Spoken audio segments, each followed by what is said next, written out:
Après s'être emparé de la majeure partie de la péninsule arabique, avec le soutien des guerriers islamistes wahhabites, Ibn Saoud fonde le royaume d'Arabie Saoudite. Les wahhabites étaient farouchement anti-occidentaux. Ils souhaitaient opérer avec le temps un retour à un islam des origines, hors d'atteinte de l'Occident.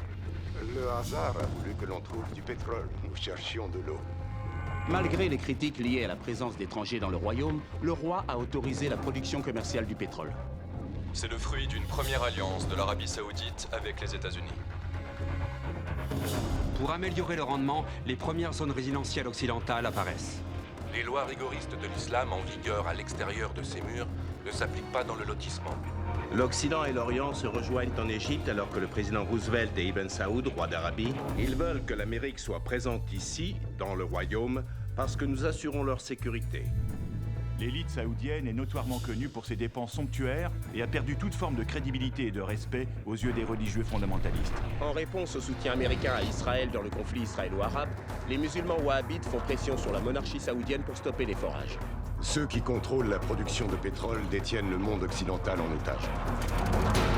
Le cours a augmenté de 400%. Le pétrole est devenu une priorité en matière de sécurité nationale aux États-Unis. L'embargo a été levé, mais il a changé la donne dans le rapport de force qui oppose les consommateurs et les producteurs de pétrole.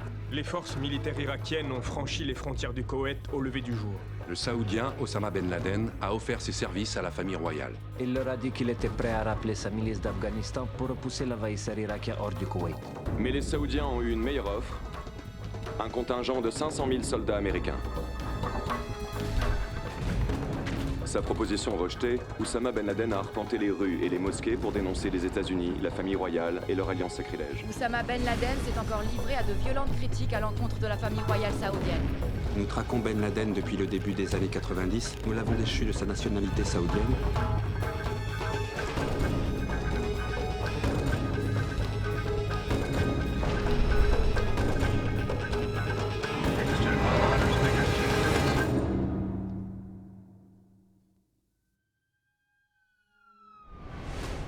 Lorsqu'il est apparu que sur les 19, 15 étaient saoudiens, ce fut une catastrophe.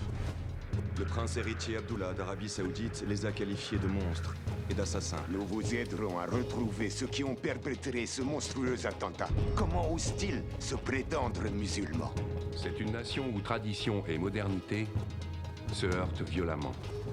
Al-Qaïda est soupçonné d'être derrière cet attentat. Une cellule d'agents du FBI s'apprête à enquêter sur les lieux de l'explosion en Arabie Saoudite.